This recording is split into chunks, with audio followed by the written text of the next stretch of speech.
నేను ఊహించింది కాదు, ప్లాన్ చేసింది కాదు. నా డెస్టినీ నా డెస్టినేషన్ని డిసైడ్ చేసింది. లైఫ్లో మళ్ళీ వెళ్ళాలనుకున్న చోటుకు నన్ను పంపిస్తుంది.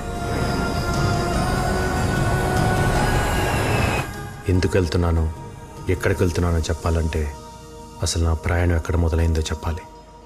ఇది మా ఊరు రఘుదేవపురం. ఎరువులు వాడకుండా పంటలు పండించటం, లాభాలు ఆశించకుండా కడుపు నింపటం కొన్ని తరాలుగా మా కుటుంబం చేస్తున్న పని. భువనేశ్వరి, తమ్ముడు భోంచేసాడా? కోటయ్య, ఇటు నేను వడ్డిస్తాను. ఏంటా వడ్డించడం? పప్పింకొంచెమేనా? చాలా చాలు. నేను, వదిన, బాబాయ్, అన్నయ్య సైన్యం. ఎక్కడైనా సరే మంచోడుంటే చెడ్డోడు ఉంటాడు. మా ఊర్లో చెడ్డోడి పేరు పాపారావు, ఎదురు హోటల్ ఓనర్. రాజారాం, ఏంటయ్యా నువ్వు చేసేది? మేము లక్షలు లక్షలు పెట్టి హోటల్ నడుపుతుంటే నువ్వు భిక్షగాళ్ళకి పెట్టినట్లు 10 రూపాయలకు 20 రూపాయలకు భోజనం పెడుతున్నావు. ఏంటయ్యా, ఏంటా ధరలు, ఏంటా రేట్లు? పాపారా, నువ్వు రేటు మార్చే వరకు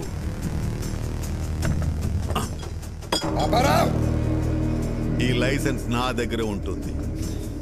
అప్పుడు వరకు నువ్వు హోటల్ నడపలేవు.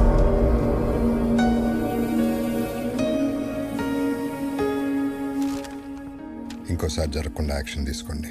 నమస్తే. తప్పకుండా రా బాబాయ్. రాజారాం కంప్లైంట్ ఇచ్చాడట. ఇదిగోండి సార్, మిక్చర్ పొట్లం కట్టే.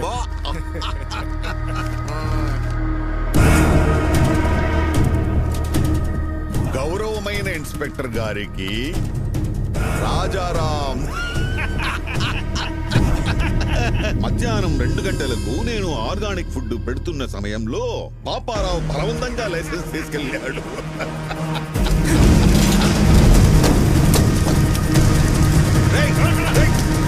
ఎవరది?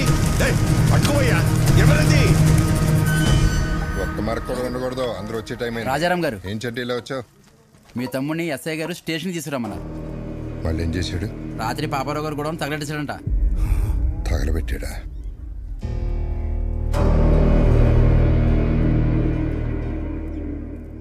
సరే, నేను తీసుకొస్తాను, నువ్వు వెళ్ళు. అలాగే అండి. బాగుంది.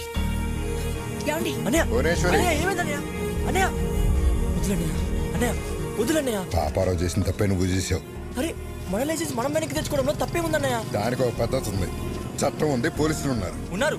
పోలీసులు కూడా పాపారావుకే సపోర్ట్ గా ఉన్నారు. ఉంటే కోర్టుకు వెళ్ళాలి. అంతేగాని కాలు చేయి అంటే ఏదో ఒక రోజు నీ కాళ్ళు చేతిలో ఉండవు. ఇది ఎంతటితో ఆగాలంటే నువ్వు పోలీస్ స్టేషన్కి వెళ్ళి చట్ట ప్రకారం శిక్ష అనుభవించాల్సిందే. అయితే ఆ శిక్ష ఏదో పాపారావుకే మనం. ఏంట్రా మాటకు మాట ఎదురు సమాధానం చెప్తున్నావు? వికే, ఇవన్నీ నీ వయసులో ఎవడైనా మాట్లాడే మాటలేరాయి. ఏమన్నా సాధించాలనుకుంటే కళ్ళు నేల మీద ఉండాలి, మాట హద్దుల్లో ఉండాలి, నడత గౌరవాన్ని తేవాలి. అలా లేకపోతే లైఫ్ లో నువ్వేం సాధించలేవురా. ఇవన్నీ నువ్వు కూడా పాటిస్తున్నావు కదన్నయ్య. నువ్వేం సాధించావు? అలాగుంటేనే సాధించగలమన్నయ్య. ఏంట్రా నువ్వు సాధించింది? ఇలా పోలీసులు గొడవలా? ఇలా అయితే నువ్వు మాకు దక్కవురా. నడు సార్, స్టేషన్కి వెళ్ళి శిక్షణ అనుభవిస్తే కానీ నీకు బుద్ధి రాదు.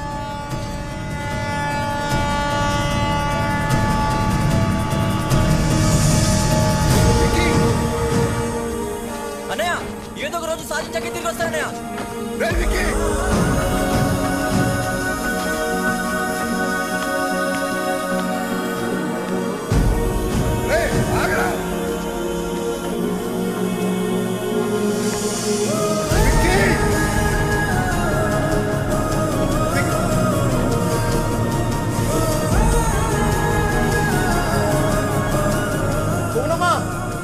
పారిపోయాడమ్మా.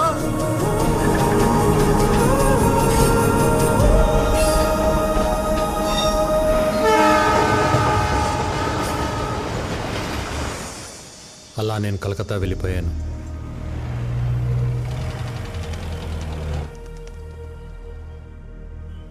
ఎలాగైనా బతకగలనన్న ధైర్యం తప్ప జేబులో రూపాయి లేదు.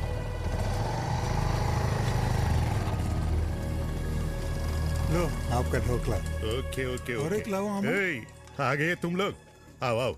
चाचा, हाँ। इन सब लोगों को खाने के लिए देना। ठीक है भाई। अंजी, వీళ్ళకి తిన్నా జ్ఞానం పెట్టు। चाचा, उसको भी खाने के लिए बुलाओ। ए छोटू, आजा आजा। కాలో బేటా. నా దగ్గర డబ్బులు లేవు. ముందు తిను, తర్వాత ఏదో పని చేద్ది గాని. పనేంటో చెప్పండి, చేసి తింటా. ముందు తినడానికి తర్వాత తినడానికి తేడా ఏంట్రా? ముందు తింటే అది మీ దానం, అదే పని చేసి తింటే అది నా కష్టం. ఒకరి దగ్గర దానం తీసుకుని బతకడం నాకు ఇష్టం లేదు. అచ్చా బాత్ బోలా బేటా, తెలుగు వాడి అనిపించుకున్నావు. నా కింద పని చేస్తావా? పని చేస్తా, కానీ మీ కింద కాదు, మీతో పని చేస్తా. నచ్చవురా, నాకు నీలాంటోడే కావాలి. ఆజా ఆజా. మిల్ గయా మేరే బేటా, మిల్ గయా రే మేరే బేటా ముజే. అప్పుడు కలకత్తా ముఖర్జీ అనే ఒక డాన్ చేతిలో ఉంది.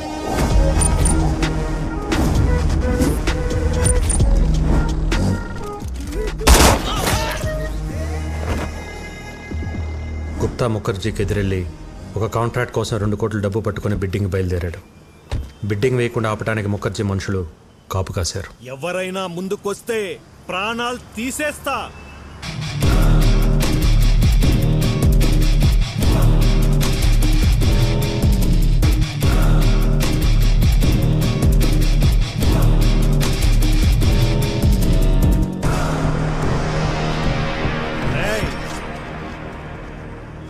చూడు,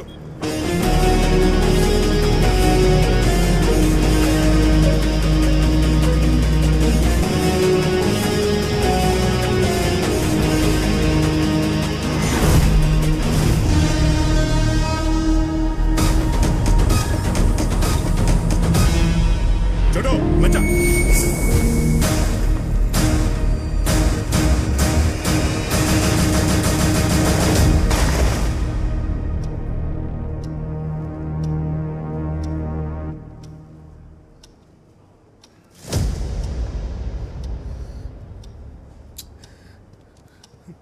టెండర్ మీకు రావాలి అంటే 5 నిమిషాల్లో డబ్బులు కట్టాలి.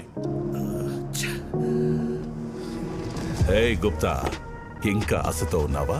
నీ వాడొస్తాడని? వాడి కీతొస్తే డబ్బుతో పారిపోయి ఉంటాడు, రాకపోతే చచ్చుంటాడు. నీకు ఎన్నోసార్లు చెప్పాను, నేనుండగా ఈ పోర్ట్ ఏరియాలో నా బిజినెస్ సామ్రాజ్యంలోకి ఎప్పుడు అడుగు పెట్టలేడని. आ गया मेरा बेटा.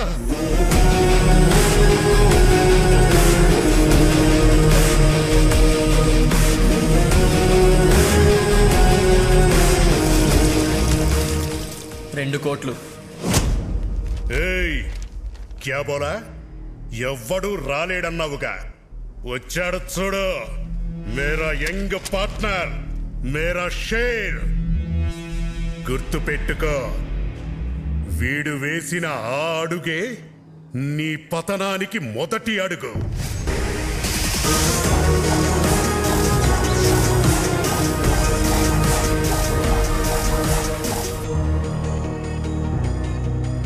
ఏం సాధించలేవన్న అన్నయ్య మాటలకి పంతం, పట్టుదల, కసితో డబ్బు, స్థాయి అన్నీ సంపాదించాను.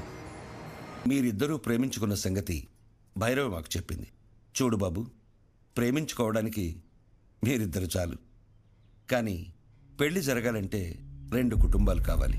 మీ ఇల్లు ఎక్కడో చెబితే మేం పెద్దవాళ్లతో మాట్లాడతాను. ఒక ఇంట్లో ఉండవలసిన కర్మ ఆయనకి లేదు సార్. ఆయనకంటూ ఒక 5 స్టార్ హోటలే ఉంది, మేమందరూ అక్కడే ఉంటాం. మా బాస్ కి ఆఫీస్ అని ఇల్లేనా ఆ 5 స్టార్ హోటలే. ఓ ఏటా భయపరా, అయ్యగారికి ఇల్లు కూడా లేదన్నమాట. పెళ్లి సంబంధాన్ని ఊపుకుంటూ వచ్చేసాడు బాస్. రే, ఇల్లుదే ఉంది సార్, పెళ్లి కాలేదు కాబట్టి ఇన్ని రోజులు ఆగాను. కలకటాలో మీకు ఏ ఏరియాలో కావాలో చెప్పండి, రేపు మార్నింగ్ కల్లా విత్ రిజిస్ట్రేషన్ రెడీ చేసి పెడతాను. ఇల్లంటే ఇటుకలతో కట్టేది కాదు బాబు, మనుషులతో ఉండేది. డబ్బుంటే ధనవంతుడి అవుతావు, అదే కుటుంబం ఉంటే బలవంతుడి అవుతావు. ఈ రోజుల్లో ఎవరు సార్ కలిసి ఉంటున్నారు కుటుంబంగా? పెళ్ళి అవ్వగానే ఎవరికోవాలి సపరేట్ అయిపోతుంటే తప్పు. బంగారు కంచం ఉన్నా కడుపు నిండా తినలేని వాళ్ళు, పట్టు పరుపులున్నా కంటి నిండా నిద్ర పట్టని వాళ్ళు చాలామంది ఉంటారు. ఎందుకో తెలుసా? వాళ్ల గెలుపుని సెలబ్రేట్ చేసుకునేందుకు, వాళ్ల బాధని ఓదార్చేందుకు కుటుంబం లేక. సో కుటుంబం లేనప్పుడు నీకు ఎన్ని కోట్లున్నా నువ్వు పేదవాడివే. ఎంతమంది పనివాళ్లు నీ చుట్టూ ఉన్నా నువ్వు ఒక అనాథవే. మా అమ్మాయిని నీలాంటి ఒక అనాథకి ఇవ్వడం మాకిష్టం లేదు.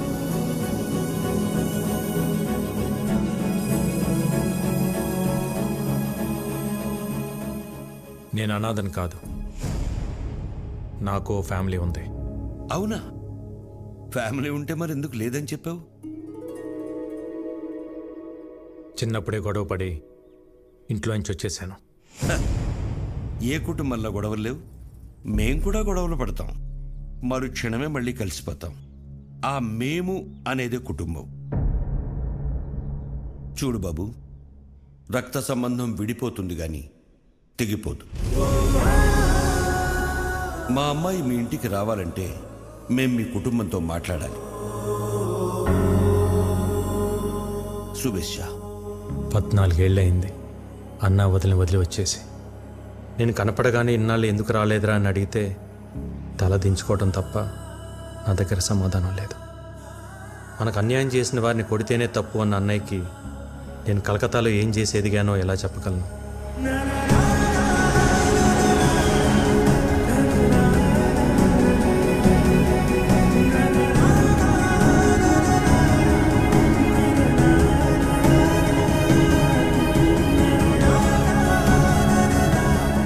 కొడుకు తప్పు చేసినా అమ్మా నాన్నలు క్షమిస్తారన్న నమ్మకంతో వెళ్తున్నాను.